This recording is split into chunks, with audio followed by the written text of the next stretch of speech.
నమస్తే రమగారు. నమస్తే జీ. రమగారు, కాశీ మజిలీ కథలు ఇవి కూడా మనము సిరీస్ వైజ్ గా వెళ్తూ ఉన్నాం కదా. ఒక ఎపిసోడ్ ఈరోజు రాముణ్ణి కుక్కని చేసేసాడు కోయివాడు. అప్పుడు ఈ కుక్క అయిపోయిన రాముణ్ణి వెంట పెట్టుకుని ఈ కనకవల్లితో పాటు అంటే ఈ కొత్త పెళ్లి కూతురుతో పాటు బయలుదేరారు. కోయివాడు రాముణ్ణి కుక్కని చేసేసాడు. ఇప్పుడు కొత్తగా అతను పెళ్లి చేసుకున్న కనకప్రభతోటి ఈ కుక్కను కూడా చేత్తో పుచ్చుకుని కోయివాడు నగరానికి బయలుదేరాడు. అంటే ఈ అడవిలోనే ఉంటే వీళ్ళ పద్ధతులు అమ్మాయికి తెలియదు కాబట్టి అమ్మాయి వాడిని అట్లా ప్రేరేపించింది అనమాట. నీ ఇక్కడే ఉన్నామనుకో, నా భర్త నువ్వు కుక్కని చేసావు, పోనీ బాగానే ఉంది, మీ ఆవిడని ఏం చేస్తావు, వాళ్ళతోటి నేను ఇమడలేను కాబట్టి తనే చెప్పింది పద వెళ్ళిపోదామంది. అయితే ఈ వెళ్ళే దారిలో ఏం చేసిందంటే వాడితో కబుర్లు చెప్తుంటే వాడు ఎక్కడో మైమరిచిపోయి, మనం బాగా కబుర్లు చెప్తే అవతల వాళ్ళ మైమరిచిపోయి ఏదో నిజాలు చెప్పేస్తారు. ఈ హేలానగరం అని ఒక నగరం ఉంది వంగదేశంలో. ఆ నగరంలో ఒక సత్రంలో ఒక బైరాగు ఉన్నాడు. ఆయన దగ్గర మంత్రపు బియ్య పక్షింతలు ఉంటాయి, అవి గనక చల్లితే ఈ కుక్క మనిషి అవుతాడని చెప్పాడు. ఓహో, విషయం చెప్పేశాడు, శిష్యం చెప్పేశాడు. నువ్వు కుక్కని చేసావు, వీడు ఎప్పటికి మనిషి అవుతాడు, అలా ఏదో అడిగింది. 4-5 ప్రశ్నలు అడిగేసరికి ఏదో సందర్భంలో మైమరిచిపోయి వాడు ఆ నిజం చెప్పేశాడు. అమ్మాయి అది దృష్టిలో పెట్టుకుని ఇప్పుడు హేలానగరం వెళ్ళాలి. హేలానగరంలో సత్రంలో ఎవరో ఒక బైరాగి ఉంటాడు, ఆ సత్రము ఆ బైరాగిని వెతుక్కోవాలనుకో, మంచినీళ్ళు కావాలని అడిగింది. కావాలంటే ఇది ఏం చేశాడు, ఒక చిన్న దారి బాట మధ్యలో అక్కడ ఒక నుయ్యి ఉంది, ఆ నువ్వు దగ్గర ఏమైనా చేదుందేమో చూద్దాం పదమన్నాడు. అమ్మాయి కుక్క కోయవాడు ముగ్గురు ఆ నుయ్యి దగ్గరికి వెళ్ళారు. నువ్వు దగ్గరికి వెళ్తే బావిలో చేదలేదు, నీళ్లు కనపడుతున్నాయి, దాహం వేస్తుంది. ఎలా అంటే ఆ నీళ్లు కొంచెం చేతికి అందేలాగా ఉన్నాయి. వర్షాకాలం మన ఊళ్ళల్లో కూడా నీళ్ళు చేతికి అందుతాయి, చేతికి అందేలాగా ఉన్నాయి నీళ్లు. నువ్వు ఇంత పొడుగాటి వాడివి, ఇంత పొడుగు చేతులున్నాయి, పైగా నీకు మాయాలు మంత్రాలు అన్నీ బోల్డని వచ్చు కదా, చక్కగా అరిచేత్తో ఇట్లా దోశలతో తీయి అంది. అనేసరికల్లా నేను వంగితే పడిపోతానేమో అన్నాడు. ఎందుకు, నేను వెనకాల నుంచి నీ కాళ్ళు పట్టుకోను అని చెప్పేసరికల్లా సరే వీడేం చేశాడు, నిటారుగా నుంచున్నవాడు బావిలోకి వంగాడు. కొంచెం వంగితే అందలా, ఇంకా ఇంకా ఇంకా ఇంకా ఇంకా వంగంగానే ఈ అమ్మాయి ఏం చేసింది, వాడికి కత్తులు పల్లెటూరు వాళ్ళు కదా, ఏదో చిన్న పిడివాకులు ఉంటాయి, ఠాకీమని వీపులో పొడిచేసి. ఇప్పుడు వాడు ఎదురుకుండా ఉన్నవాడిని అమ్మాయి ఏం చేయలేదు, వాడు పెద్ద ఆజానుబాహు బలశాలి. వంగి ఉన్నప్పుడు వెనకాల ఏం జరుగుతుందో వంగిన వాడికి కనపడు. వచ్చేసి వాడిని నూతులోకి తోసేసి ఈ కుక్క తన భర్త ఉన్నాడు కదా, ఈ కుక్క అయిపోయాడు, వాడిని పుచ్చుకుని పరుగు అక్కడి నుంచి కోయివాడి నుంచి తప్పించుకుని ఇంకా బాగా ముందుకెళ్ళి ఏమనుకుందంటే, ఇంత అందంగా ఉండటం వల్ల కదా నేను ఇలా తయారయ్యాను, వీడికి దొరికిపోయాను, ఈ రూపం ఇట్లా కనపడకూడదు. అమ్మాయి రాజకుమారి, పైగా 18-19 సంవత్సరాల పిల్ల, అందమైన పిల్ల కనపడుతోంది, యుక్త వయసు, మొహం మెరిసిపోతూ కనిపిస్తుంది. ఏం చేసింది, ఆ బావి చుట్టుపక్కల ఏదో మట్టి ఉంటే కాస్త మట్టి మొహానికి పూసుకుని కోయవాడు వాడికి పైగుడ్డ అవన్నీ ఉన్నాయి వాటిని కట్టుకుంది. ఏవో పిచ్చి బట్టల్లాగా కనపడేలాగా ఉండి మొహానికి మసి పూసుకుని ఈ కుక్కను చేత్తో పుచ్చుకుని, ఎవరో బిచ్చగత్తె వాళ్ళ పిల్ల కుక్కను పుచ్చుకుని వెళ్తోందనే సినిమా చూపించేలాగా కనపడుతూ వెళ్ళిపోయింది. వారికి తప్పించుకోవాలి, ఆ పిల్ల తెలివైంది అనమాట. అందంగా కనపడితే వీడి తప్పించుకుంటే ఇంకొకటి దొరుకుతాడు, ఎవడో ఒకడు ప్రాణం తీయటానికి. మధ్యలో భర్త ఏమో కుక్క అయిపోయాడు. సరే ఆ కుక్కను చేత్తో పుచ్చుకుని ఆ హేలా నగరం ఎక్కడుందో, అందులో బైరాగ్ ఎక్కడున్నాడో, సత్రం ఎక్కడుందో వెతుక్కుంటూ నడవటం మొదలుపెట్టింది. వీడి కథ ఇక్కడికి అయిపోయింది. ఇప్పుడు తర్వాత మళ్ళీ ఆగినప్పుడు ప్రవరుడి కథ. అయ్యో మరి ఇప్పుడు కనకప్రభ ఏమైంది, ఆ కుక్క ఏమైందంటే, కుక్క ఏమైంది కనకప్రభ ఏమైందో పక్కన పెట్టి వీళ్ళలో 4వ వాడు ఇంకొకడు ఉన్నాడు. మనం వారా చెప్పాం కాదు, మూడో వాడు ప్రవరుడు. ఇతను రాముడు కదండి, కుక్క అయిపోయింది. వసంతుడు రాముడు అయినా ఇప్పుడు ప్రవరుడి కథ చెప్దాం. ఓకే. ఈ ప్రవరుడు ఎవరు, బ్రాహ్మణ యువకుడు, పురోహితుని కుమారుడు. వీరికి ఏంటంటే రత్నాలు అవి చూడడం, రత్నాలు పరీక్ష చేయటం, జాతి రాళ్ళని గుర్తుపట్టడం లాంటివి తెలుసు. కొద్దిగా మితభాషి, జాగ్రత్తగా మాట్లాడతాడు, ఏ పరిస్థితుల్లోనూ తొందరపడి మాట్లాడు. అలాంటి ఈ ప్రవరుడు పడమటి దిక్కుకి ఉన్న కొమ్మని ఎక్కాడు. నడిచి వెళ్ళాడు. 3 రోజులకే ఆ కొమ్మ ఎండైపోతే కొమ్మ ఎక్కడ దాకా ఉందో తెలుసుకుని వెనక్కి వద్దాం అనుకున్నారు కదా, ఇప్పుడే కదా వచ్చాం, ఎందుకు అనవసరంగా ఇక్కడ వెనక్కి వెళ్ళిపోవటం ఎందుకు, ఏమిటో ఇక్కడ వింతలు చూద్దామని ఆ కొమ్మ దిగేశాడు కిందకి. అక్కడ ఆగిపోయింది. దిగితే ఏదో ఒక దారి వెళ్తుంది. అక్కడ ఉన్న వింతలు విడూరాలు తెలుసుకోవాలంటే నడవందే ఎలా కుదురుతుంది. ఆ నడిచిపోతుంటే ఒక సన్నటి దారి గుండా వెళ్తే ఒక విశాలమైన ఆ ఎడారిలాగా కనపడుతుంది. ముందుకెళ్ళేసరికల్లా ఒక దొంగల గుంపు ఆ వైపు వచ్చింది. వాళ్ళు ఏం చేశారంటే వీడిని పట్టేసుకుని వీడి మెళ్ళలో గొలుసులు, చేతులకి ఏవో ఉంగరాలంటే విలువైనవన్నీ తీసేసుకుని కట్టు బట్టలతోటి మిగిల్చారు. వీళ్ళందరికీ దట్టిల్లో కొంత డబ్బులు ఉన్నాయి, వాళ్ళు చాలా తెచ్చుకున్నారు కదా సొత్తు, మొత్తం లాగేశారు దొంగలు. ఈ కుర్రాడు ఖాళీ ఒట్టి చేతులతోటి మిగిలాడు. వీడు ముందే బ్రాహ్మణ యువకుడు, కత్తి కటారు ఏమీ లేదు వీడి దగ్గర, ఏం లేవు, ఉన్న విలువైన వస్తువులన్నీ పోయినాయి. సరే ఇంక ఏం చేస్తాడు, సరే చూద్దాం, ఏదైనా దగ్గరలో ఊరుందేమో, ఏ బ్రాహ్మణుల ఇల్లు దొరకపోతుందా, ఎక్కడో చోట అన్నం దొరకపోతుందా అని నడుచుకుంటూ పోయాడు. ఒక ఊళ్ళోకి చేరాడు. ఏదో పెద్ద నగరమే అది, అంటే మరీ టౌన్ లాగా ఉందన్నమాట. అవి వెళ్తూ ఉంటే చీకటి పడిపోయింది, ఆహారం దొరకలేదు, ఆకలేసేస్తోంది. ఈ లోపల ఏమైందంటే అక్కడ ఒక గుర్రాల శాల కనపడింది. కొంచెం గైర్ఘనంగా ఉందన్నమాట. ఆ గుర్రపు శాలలో పడుకోవటానికి దానికి మంచాల్లాగా ఉన్నవి అవి కనపడుతున్నాయి. సైనికులు పెద్దగా ఎవరు లేరు. చల్లగా గుర్రపు శాలలో ప్రవేశించి ఓ పక్కన పడుకున్నాడు. కాస్త ఎత్తుగా ఉన్న బల్ల మీద పడుకునేసరికల్లా ఆకలిస్తుంది, బాగా నిద్రపట్టలేదు. అటు ఇటు పొలుతున్నాడు. మనకు కూడా ఆకలితో ఉంటే నిద్ర పట్టదు. ఆ కళ్ళు తెరిచి చూసి అట్లా చూస్తూ ఉంటే అది ఎట్లా ఉందంటే, కొంచెం అమావాస్యకి దగ్గర పడిన రోజులు, రేపే అమావాస్య బహుశా, చీకటిగా ఉంది. తెల్లవారి 3 అది అయ్యేసరికల్లా అంత వెర్రి చీకటిగా ఉండదు కదా, కొద్దిగా వెలుగు రేఖలుగా కొంచెం తెలుస్తూ ఉంటుంది. ఈ గుర్రపు శాలని ఆనుకుని ఒక పెద్ద బిల్డింగ్ ఉంది, కలర్ఫుల్గా కనిపిస్తోంది గోడ.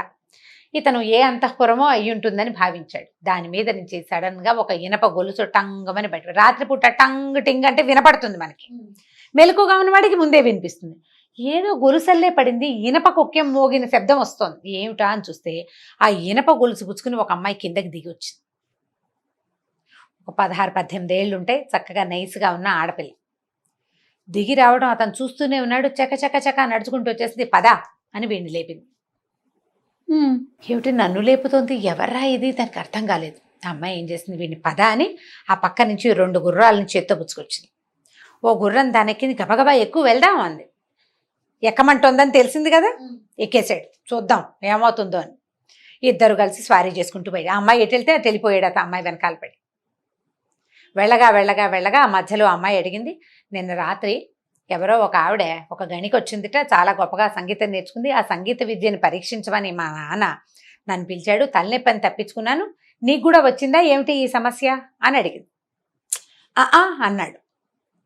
రాలేదు అన్నట్లు అన్నాడు. అనేసరికల్లా సరే అమ్మాయి ఓ పోనీలే, అందుకనే తప్పించుకోగలిగాను, లేకపోతేనా అసలు 2 రోజుల నుంచి ఎంత టెన్షన్గా ఉందో నాకు అని ఆ అమ్మాయి చెప్పేస్తోంది. వీడు వింటున్నాడు కామ్గా. మధ్యలో జయంత అంటుంది. ఓహో ఎవడో జయంతుడని నన్ను అనుకుంటోందని అర్థమైంది. సరే వెళ్ళిపోయారు. బాగా తెల్లారేసరికి వీళ్ళు ఒక నది దగ్గరికి చేరారు. ఆ అమ్మాయి అప్పుడు స్పష్టంగా చూసింది, వీడెవడో జయంతుడు కాదు.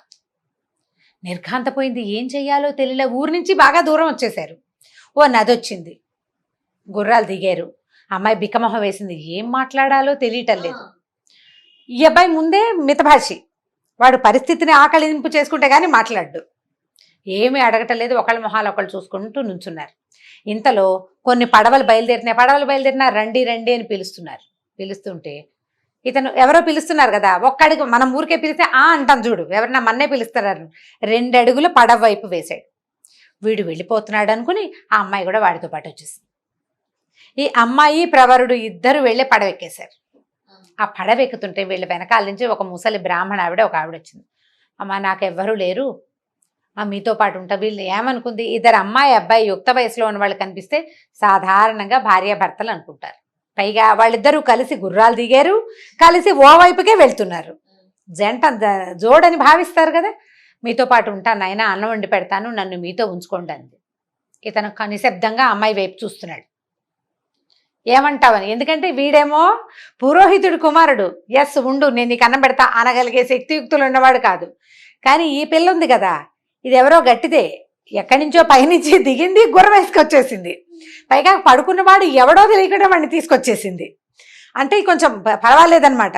ఆ అమ్మాయి ఏమన్నా ఆలోచించుకుంది అంటే, సరే పోనీ ఇప్పుడు వీడెవడో కూడా నాకు తెలీదు, మనకు తోడు ఒక ముసలమ్మ తోడు ఉంటుంది, ఒక ఆడ తోడు ఉంటే సేఫ్గా ఉంటుంది, సరే నాతో ఉండమంటే ఆ అమ్మాయి మీరు ఎవరు అని అడిగింది. ఈ అబ్బాయికి కూడా తెలుసుకోవాలంది ఏమిటి అని. అప్పుడు ఈవిడ అమ్మాయి ఏం చెప్పిందంటే, నేను ఆ నగరాధిపతి ఫలానా నగరం, ఒక నగరంలోకి వీడు వెళ్ళాడు కదా, నగరాధిపతి కుమార్తెని, ఎంత బాగుందో చూడు. వాళ్ళ అమ్మాయిని నేను నా క్లాస్మేట్, నేను చిన్నప్పటి నుంచి మంత్రి కుమారుడైన జయంతుడు నేను కలిసి చదువుకున్నాము, ఇప్పుడు ఏమర్థం వచ్చింది? ఈ కుర్రాడే జయంతుడు అని ఈ ముసలమ్మకి అర్థమైంది. వాడు చెప్పట్లేదు కదా నేను జయంతుడిని కానని, వాడు చెప్పడు, వీడు జయంతుడు కాదని ఈ అమ్మాయి చెప్పదు. చిన్నప్పటి నుంచి మంత్రి కుమారుడైన జయంతుడు నేను కలిసి చదువుకున్నాం, మేము వివాహం చేసుకోవాలనుకున్నాం. మా నాన్నేమో నన్ను ఇంకో రాజుకి ఇవ్వాలని ఆయన ఉద్దేశము, అందుకని ఇక్కడ ఉండగా మా వివాహం పొసగదని మేమిద్దరం ఎక్కడికైనా పారిపోయి మా జీవితం మేము జీవించాలని భావించాము, బాగా చదువుకున్నాము మేము అని చెప్పి. అప్పుడు వీడికి అర్థమైంది అనమాట. ఓహో, వీడు ఆ జయంతుడు అన్నవాడు ఎవడో ఈ అమ్మాయితోటి రావాలి, అక్కడ పడుకుంటానని వాడు చెప్పుంటాడు. వాడు రాలేదు, వీడు వచ్చాడనమాట.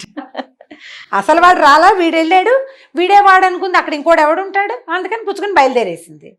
ఇప్పుడు అంతవరకు వచ్చాక నేను ఫలానా వాడు అనుకుని వచ్చానంటే పరువు పోతుంది, లేనిపోతుంది. అందుకని అమ్మాయి మాట్లాడకుండా ఊరుకుంది. ఈ ఎక్కిన పడవలు హేలానగరం చేరినాయి. హేలానగరంలో దిగేశారు. ఆ అమ్మాయి వచ్చేటప్పుడే ధనపు సంచులు పట్టుకొచ్చింది. రాజుగారి అమ్మాయి కదా, నగరాధీశుడు కూతురు, పెద్ద రాజు కాకపోయినా చిన్న రాజైనా రాజుగారి అమ్మాయి. ధనం పట్టుకొచ్చింది. సరే, ఏం చేశారు? ఈ భార్యాభర్తగా చలామణి అవుతున్న ఈ ప్రవరుడు, ఈ రాజుగారి కూతురైన కాంచనవల్లి, ఈ అమ్మాయి పేరు కాంచనవల్లి. ఈ ముసలి మామగారు ఎవరు, వీళ్ళకి తోడు దొరికింది కదా. ఈ ముగ్గురు కలిసి ఏం చేశారు? ఒక సత్రాన్ని తీసుకున్నారు వాళ్ళు ఉండటానికి. ఈ ముసలావిడ అన్నం వండి పెడుతుంది, కుర్రాడి దారిని కుర్రాడు ఉంటాడు, అమ్మాయి దారిని అమ్మాయి ఉంటుంది, ఆవిడ వంట చేసి పెడుతుంది. ఆవిడ కూడా వీళ్ళ వ్యవహారం అక్కర్లే, ఏదో విన్నది కదా. ఆయన అమ్మాయి ఏమో రాజుగారి కూతురు, ఈ కుర్రాడేమో దాని మంత్రి గారి కొడుకు, ఆ అమ్మాయి భర్త అని భావించి ఊరుకుంది. అయితే ఏమైంది? వీళ్ళు దిగిన సత్రానికి పక్కనే ఒక పెద్ద రత్నాల వ్యాపారస్తుడి ఇల్లుంది. బయట రత్నాలు పోసి వాళ్ళు చూస్తుంటారనమాట, రత్న పరీక్షకులు. ఇతను బయటికి వెళ్ళి చూసి అక్కడ ఏదో జరుగుతుందని పోయాడు లోపలికి. వెళ్ళేసరికల్లా బోల్డ్ అనే రత్నాలు రాసులు పోస్తున్నాయి. గ్రేడింగ్ చేస్తారు, ముత్యాలు రత్నాలు గ్రేడింగ్ చేస్తారు కదా. ఆ గ్రేడింగ్ అప్పుడు అది బాగుండలేదు, ఇది బాగుండలేదు అని కుర్రాడు చెప్పేసరికల్లా అతనికి ఆశ్చర్యం. బాబు నీకు తెలుసా అన్నాడు.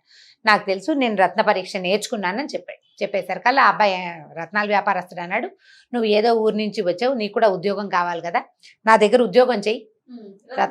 రత్న పరీక్ష కావాలి మాకు, వ్యాపారస్తులు బయట దేశాల నుంచి వస్తాయి, మంచిది చెడ్డది సెపరేట్ చేసుకుని కొనుక్కోవాలి. కొని మళ్ళీ వీళ్ళు అమ్మాలి కదా, దాన్ని చక్కగా ఇది పెట్టి, లేదా కొన్ని ఆభరణాల్లో పాలిష్ చేసి ఆభరణాల్లో ఫిక్స్ చేసి అమ్ముకోవాలి. నా దగ్గరే ఈ గ్రేడింగ్కి అంటే పరీక్షకుడుగా ఉండమని ఉంచుకున్నాడు. ఇంతలో ఏమైంది? ఇది హేలానగరం అని చెప్పుకున్నాం కదా. ఈ హేలానగరపు రాజుగారు కందర్పకేతువు, ఇతని పేరు ఇది వరకు విన్నాం, మీకు గుర్తుందో లేదో. వసంతుడి భార్యని ఇక్కడికే తీసుకొచ్చారు. అవును గారు కదా, వసంతుడి భార్య, అలాగే రాముడి భార్య కూడా ఇక్కడికే వస్తోంది, రాబోతోంది. సరే, ఈ కందర్పకేతుకి ఒక పెద్ద వ్యాపారస్తుడు ఎవరో బయట దేశం నుంచి ఒక బ్రహ్మాండమైన ఈ సైజు రత్నాన్ని పట్టుకొచ్చాడని, అది రాజుగారు కొనుక్కున్న రత్నం అంటే ఖచ్చితంగా ఖరీదైందే అవుతుందని ప్రతి వాళ్ళు దీని ఖరీదు 30 లక్షలని, కొంతమంది 50 లక్షలని చెప్తున్నారని, ఆ రత్నపు విలువని చెప్పగలిగే వాళ్ళు ఎవరైనా ఉంటే రండి అని చాటింపు వచ్చింది ఒకరోజు. వచ్చేసరికల్లా సరే, ఈ వ్యాపారస్తుడు అన్నాడు, మన దగ్గర ఉన్న ఈ కుర్రాడు ఉన్నాడు కదా ప్రవరుడు, వీడికి చాలా బాగా తెలుసు, ఇతన్ని తీసుకెళ్తామన్నాడు. తీసుకెళ్లారు. ప్రతి వాళ్ళు 30 లక్షలు, 20 లక్షలు, 50 లక్షలు, ₹1,00,00,000 దాకా ఇచ్చేయచ్చు అని చెప్తున్న ఆ పెద్ద వజ్రాన్ని ఈ కుర్రాడు చూడంగానే, ఇది గుడ్డి గవ్వకి కూడా విలువ చేయదు, ఒట్టి గాజురాయి, కేవలం ఇందులోంచి రంగు మాత్రమే కనపడుతుంది అన్నాడు. అందరు ఆశ్చర్యపోయారు. అదేంటి అంత మాట చెప్పావు? బోళ్ళంత రేటు పెట్టి కొన్నారు రాజుగారంటే, కావాలంటే ఒక ఇనప పలక తెప్పించండి నేను చెప్తానన్నాడు. ఒక పెద్ద ఇనప ఫ్రేమ్ లాంటిది ఐరన్ది తెప్పించారు. ఈ కుర్రాడు ఈ రాయి ఇట్లా ఇట్లా ఎగరేసి పాట్ మన దానికేసి కొట్టేసరికి చిన్న చిన్న నువ్వు గింజంత ముక్కలైపోయింది. అది రత్నం పగలదు కదా. అవునండి, గాజురాళ్లే పగిలిపోతాయి, ఇనపది తగిలేసరికల్లా పగిలిపోతుంది. అందరూ ఆశ్చర్యపోయారు. అయ్య బాబోయ్, వీడికి ఎంత తెలివైన వాడు, వస్తువు చూడంగానే చిన్న కుర్రాడు, వీడికి 25 ఏళ్ళు కూడా లేవు, 20కి 10కి మధ్యలో ఉన్న వయసు వాడు ఇంత బాగా చెప్పగలిగాడని రాజుగారు చాలా ఆశ్చర్యపోయి, నువ్వు నా దగ్గర చెయ్యి, వ్యాపారస్తుడి దగ్గర కాదు ఉద్యోగం అని చెప్పి రాజు తన దగ్గర పెట్టుకున్నాడు. అయితే ఇతను మితభాషి, జాగ్రత్తగా మాట్లాడతాడు, అప్పుడప్పుడు మాట్లాడతాడు, మాట్లాడినవి తెలివైన మాటలు. దాంతో ఈ రాజుకి అప్పుడున్న అమాత్యుడు ఒక ఆయన మరణించాడు.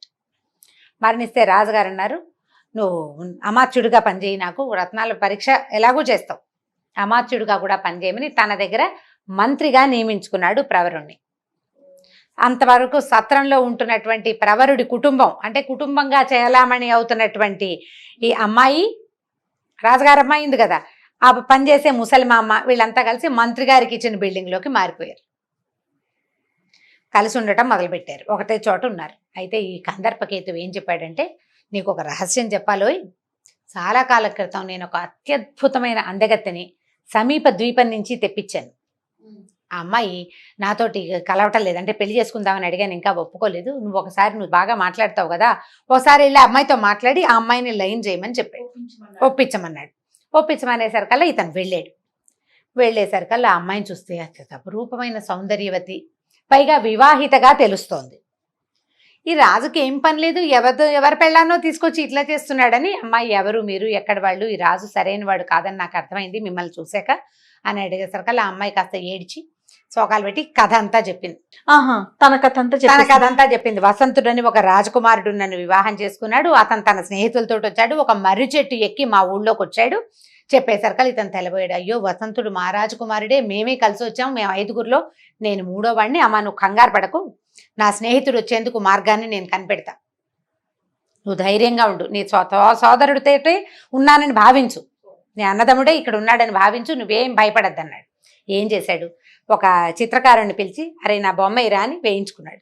తనదొక పిక్చర్ వేయించి ఆ పిక్చర్ని ఈ హేలానగరంలోకి ఎంటర్ అవుతూ ఉండగానే ఉండే ఒక సత్రం దగ్గర తగిలింపించాడు. అక్కడ ఉండే కాపలా వాళ్ళు ఉంటారు కదా, వాళ్ళకి ఏం చెప్పాడంటే ఎవరైనా ఈ చిత్రపటాన్ని శ్రద్ధగా చూస్తే వాళ్ళని నా దగ్గరికి తీసుకురా అని చెప్పి ఏర్పరిచాడు. సరే క్రమంగా ఏమైంది, వీళ్ళు ఒకచోటే ఉంటున్నారు కదా, ఇది ఏర్పరిచిన తర్వాత ఈ కాంచనవల్లి ఇతనితో పాటు వచ్చిన రాజుగారు అమ్మాయింది కదా, ఆ అమ్మాయి ఏమనుకుందంటే వీడు చాలా తెలివైన వాడు, బుద్ధిమంతుడుగా ఉన్నాడు, జయంతుడేదో అత్యద్భుతమైన వాడు అనుకుని వాడి కోసం వీడి వెనకాల పడొచ్చాను, ఇతను బుద్ధిమంతుడు, పైగా ఒక రాజ్యానికి ఇంత క్షణాల్లో మంత్రి అయిపోయిన వీడి సమర్థత ముందు ఇంకా ఎవరు పనికిరారనుకుని ఆ అమ్మాయి ఏం చేసిందంటే ఈ ముసల్మామ ద్వారా అతన్ని అప్రోచ్ అయ్యి నన్ను వివాహం చేసుకో, ఎలాగూ నేను నీతోటి వచ్చేసాను, మనం భార్యాభర్తలుగానే చలామణి అవుతున్నాం, నిజంగానే భార్యాభర్తలు అవుదాము, నాకు చిన్నతనం నుంచి కలిసి పెరగటం వల్ల జయంతుడిని పెళ్లి చేసుకోవాలనుకున్నాను, భగవంతుడు మా ఇద్దరికి కూర్చలేదు, నీతో జత కలిపాడు, విధివశాత్తు మన ఇద్దరం ఒక చోట చేరాం కాబట్టి వివాహం చేసుకుందామని ప్రపోజ్ చేసింది. సరే ఇతను ఒప్పుకున్నాడు. ఇప్పుడు అప్పటిదాకా భార్యాభర్తలుగా ఉన్నవాళ్ళు ఇప్పుడు మా పెళ్లి అంటే బాగుండదు కదా, నిశ్శబ్దంగా వాళ్ళ ఇంట్లోనే పెళ్లి చేసుకుని వాళ్ళిద్దరూ హాయిగా వాళ్ళ దారిని వాళ్ళు ఉండటం మొదలుపెట్టారు. కొంతకాలం తర్వాత ఏం జరిగిందో వచ్చే మజిలీ కథలో తెలుసుకుందాం. తప్పకుండా. నమస్తే రమ్య. నమస్తే జై. ఇక ఈ వీడియో కనుక మీకు నచ్చినట్లయితే లైక్ చేయండి, షేర్ చేయండి, మరిన్ని వీడియోస్ కోసం మా ఛానల్ని సబ్స్క్రైబ్ చేసుకోండి.